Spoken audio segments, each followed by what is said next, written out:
My family kicked me out of my sister's wedding. They didn't know I owned the venue.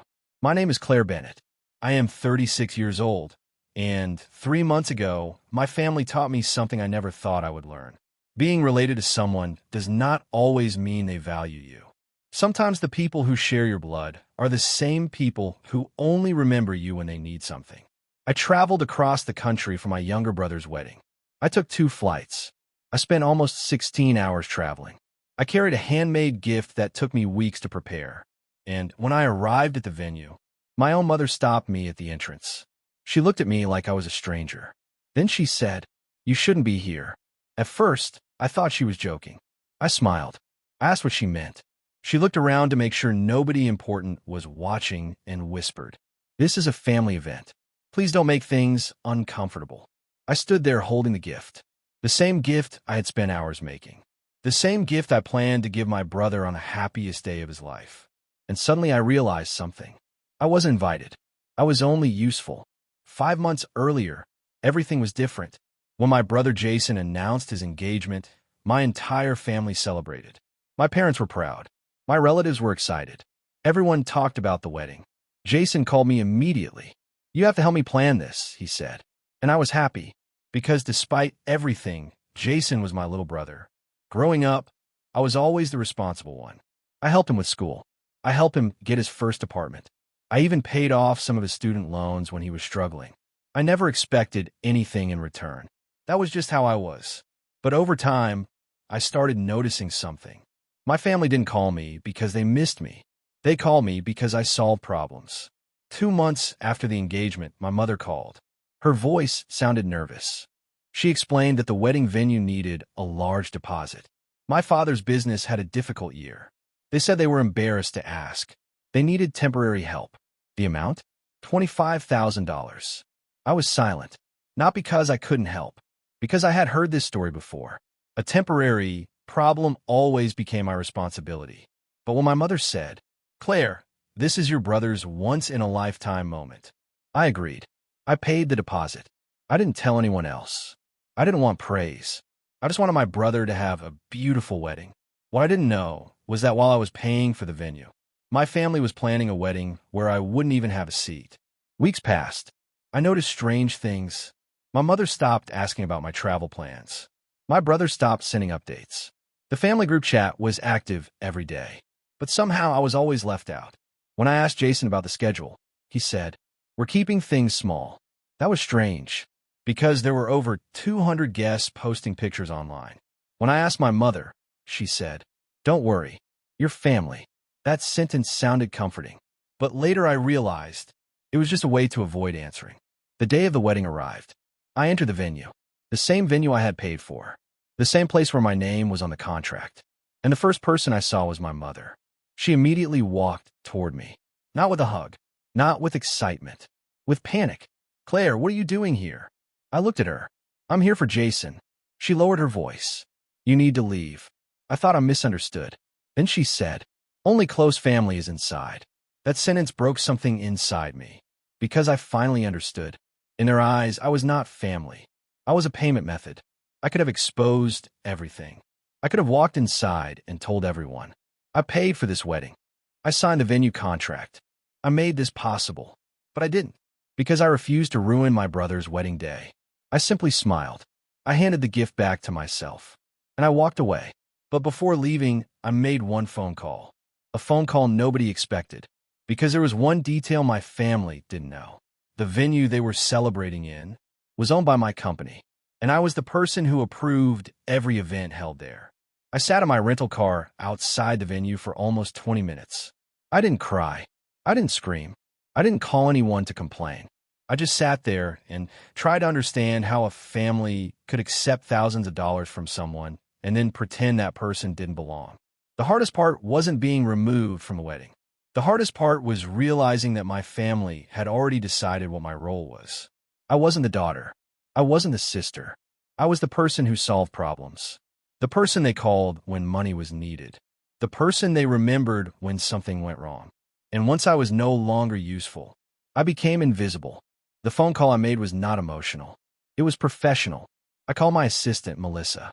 She had worked with me for 6 years and knew every contract connected to my company. When she answered, I asked one question. Who is listed as the event coordinator for the Bennett wedding today? There was a pause. Then she said, Your family event? Yes. She checked the records. The contract is under your name, Claire. I closed my eyes. I already knew the answer, but hearing it confirmed everything. The venue wasn't just connected to me. It was legally mine. 3 years earlier, I had purchased the property through my hospitality company. Nobody in my family knew, not because I wanted to hide something, because I had learned something important. The moment people know what you own, they stop seeing who you are. When I bought the venue, my family thought I was still working a normal corporate job. They never asked questions. They never wondered why I traveled so much. They never cared about my business. They only knew I was doing fine. And honestly, I preferred it that way. Because when people think you have nothing special, they show their real behavior. My assistant asked me what I wanted to do.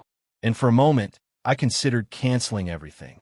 One phone call, one instruction, the wedding would stop. The guests would be confused. My family would finally understand what they had done. But then I thought about Jason. Despite everything, he was still my brother. The wedding day wasn't about my parents. It wasn't about revenge. It wasn't about proving I had power.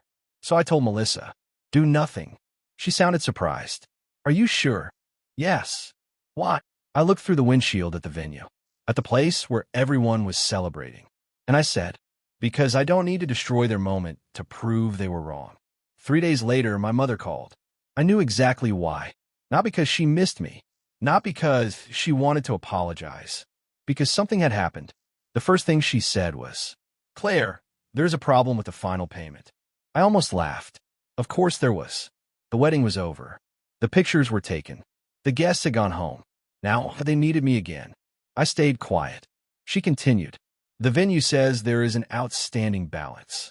I asked, what does that have to do with me? There was silence. Then she said, because you paid the deposit. There it was. The assumption. They still thought I was responsible. I asked, did you think I was invited? My mother became quiet. What? I repeated myself. Did you think I was family when you accepted my money? She didn't answer, because there was no good answer. Then she said something I expected. Claire, you're being dramatic. That sentence hurt more than the wedding, because after everything, she still didn't understand. I wasn't angry about a chair. I wasn't angry about a guest list. I was hurt because they had shown me exactly where I stood. I told her, I paid for a wedding I wasn't allowed to attend. Another silence. Then she said, we were stressed. I replied, so was I. The next morning, Jason called. Unlike my mother, he sounded nervous. He asked if we could talk. We met at a small coffee shop near my office. For the first few minutes, he avoided eye contact. Finally, he said, I didn't know they were going to do that. I believed he was partially telling the truth, because Jason had always been influenced by my parents. But there was still one question. Did you know I wasn't invited?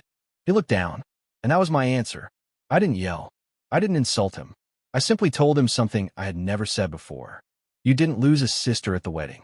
You lost one when you decided my money mattered more than my presence. Jason started crying. He apologized. He said he regretted it. But apologies are complicated.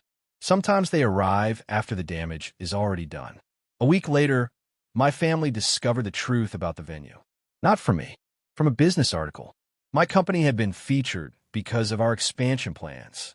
The article mentioned the founder, my name, my position, my ownership. Suddenly, everyone knew. The ordinary daughter they ignored was the person who owned the place where they celebrated. And that was the moment everything changed. A few days later, my family finally understood the truth. The venue they celebrated in, the place where they refused to let me enter, the place they proudly showed their guests. It belonged to me. But by then, I no longer cared about proving anything. I didn't want revenge. I wanted respect. My mother called and apologized, but the words felt different this time. Not because she finally understood my pain, because she finally understood my value. And that was the part that hurt the most. For years, they only saw what I could provide, not who I was. I decided to forgive, but I also decided to create boundaries. Because forgiveness does not mean allowing people to continue using you. Sometimes the strongest revenge is not embarrassing someone. It is walking away, building a better life, and refusing to let people who ignored your worth control your future. My family thought they removed me from a wedding. They didn't realize they were removing themselves from a person who always stood beside them. And that was a loss they couldn't undo.